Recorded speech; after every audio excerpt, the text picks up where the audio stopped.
en la historia de la nación de Israel.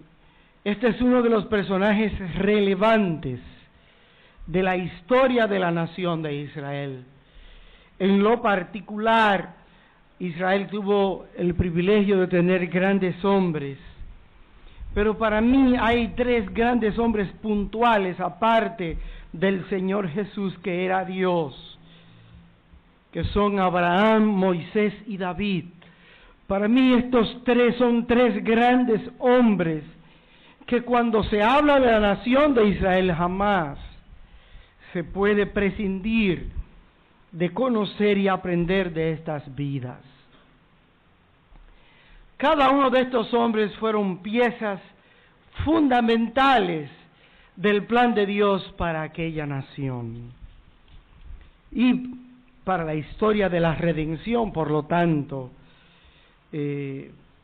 son puntales de la vida y del plan de Dios. La historia de Moisés es un testimonio que nos revela la misión con que es marcado un hombre antes de nacer. Job, Isaías revelan que Dios conoce a cada hombre antes de nacer. El nacimiento de un ser humano es un acontecimiento relevante para cualquier familia. Aunque hoy sabemos que hay padres, madres, papás que han dejado abandonado a su niño en un basurero, que los han dejado en una puerta de un hospital, de una iglesia. Sin embargo, Dios tiene propósito al dar vida a un ser humano. Hermano, al considerar esto, en esta mañana, si hay una cosa que usted va a salir claro y que usted va a entender, que hay propósito de Dios en la vida de cualquier ser humano. El asunto aquí es, ¿cuál es el propósito de mi vida? Usted que está vivo, usted que está esta mañana aquí, ¿cuál es el propósito que Dios tiene con tu vida? ¿Para qué Dios te ha permitido nacer? ¿Por qué tienes vida? ¿Para qué tienes vida? Sabemos por la misma palabra del Señor que la vida es transitoria. Es como un vapor, es como fugaz, como la neblina de la mañana. Pero, sin embargo, cada vida tiene sentido y propósito. Moisés fue un hombre que, como leíamos en Éxodo el capítulo 2, que nació en un lugar donde sus padres ejemplifican la fe en un Dios verdadero. Cada niño que nace debe ver en su hogar un testimonio de fe. Los padres estamos para modelar ante nuestros hijos la fe en el único Dios verdadero. Cuando este niño nació, y como veremos en el detalle de la historia, pues el verso del cual partimos es el verso 23 de Hebreos 11, dice: por la fe Moisés, cuando nació, fue escondido por sus padres por 3 meses, porque le vieron niño hermoso y no temieron al decreto del rey. Amados hermanos, en la vida de Moisés nos damos cuenta que las circunstancias que rodearon su nacimiento eran difíciles,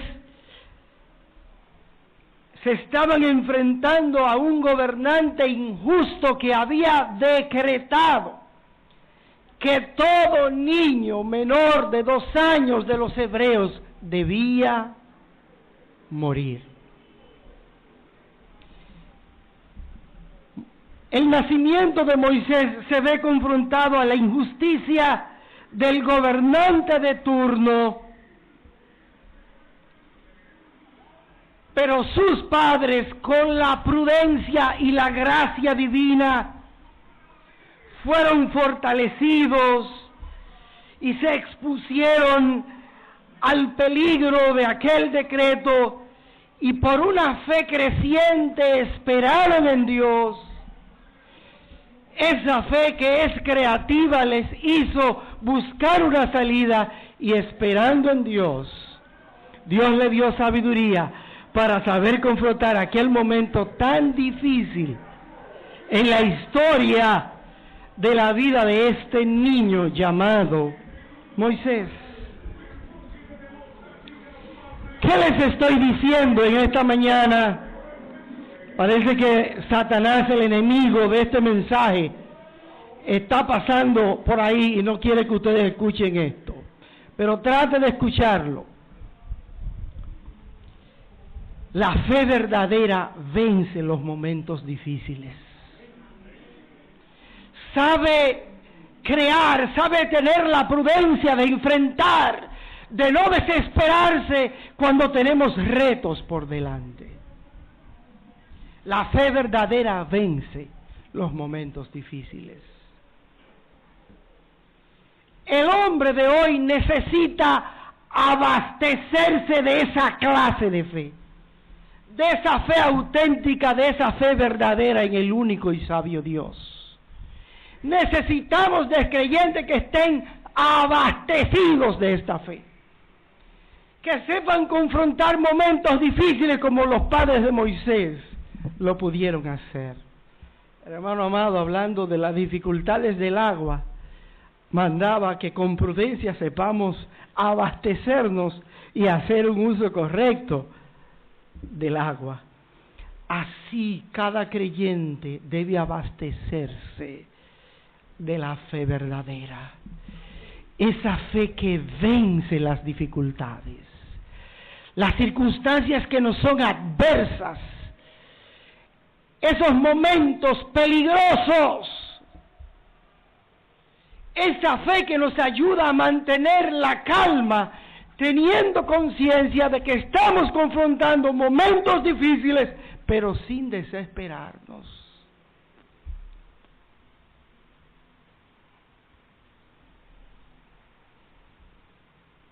Es importante que nosotros en esta mañana podamos entender esto. Por la fe, Moisés, cuando nació, ¿qué pasó? Dice ese texto. Tuvo que ser escondido.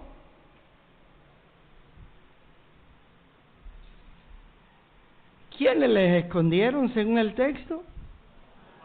Sus padres.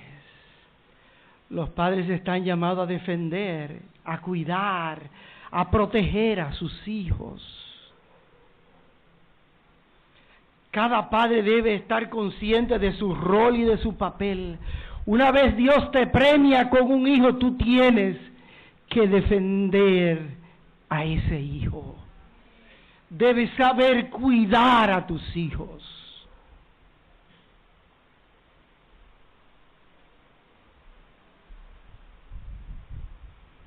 Por eso el autor a los Hebreos dice que esta clase de gente, este tipo de gente, gente de fe, vagaron por montañas, desiertos, se refugiaron en cuevas, y aún en nuestro caso, en esta mañana, al nacer dice que Moisés tuvo que ser protegido y tuvo que ser llevado a un río y puesto allí para preservar su vida. Fue colocado en el carrizal en un río al nacer. había sentencia de parte del gobernante de turno en Egipto. Hermanos, el tener vida es un designio de Dios. Ni siquiera un hombre y una mujer son los que deciden si ese niño tiene vida o no. Es Dios quien da la vida. Dios la da y Dios la sostiene y nadie tiene derecho a quitar la vida. Por ello Dios dice, no matarás. Por eso entendemos que es un plan diabólico el asunto de justificar el aborto, porque Dios es quien da la vida. Es un plan malvado del infierno matar niños en el vientre de su madre. Y aunque hoy muchos tratan de justificarlo, nosotros sabemos que estamos en la verdad. Aunque se creen leyes para tratar de justificar eso, Dios dice que la vida Él es quien la da. La vida es un designio de Dios. Y la iglesia y los creyentes estamos llamados a defender esa posición. Por eso tenemos que tener, cuando usted vaya a votar en su urna, usted tiene que tener cuidado a quién usted le va a echar su voto. Para que no encontremos un legislador que diga, yo apruebo el aborto y que sea de alto mayor. Tenemos que tener cuidado con eso,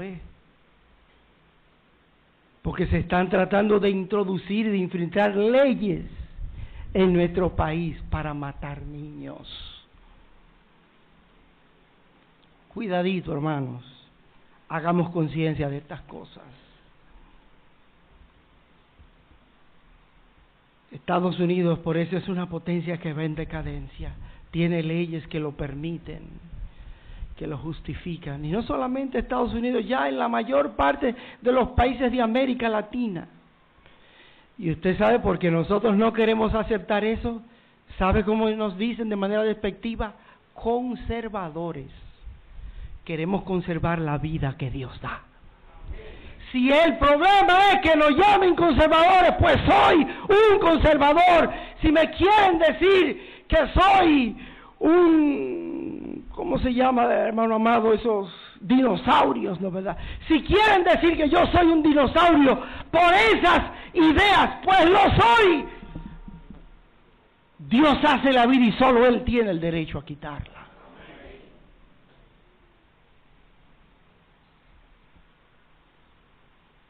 Tener vida es un acto soberano de Dios. Es un acto soberano.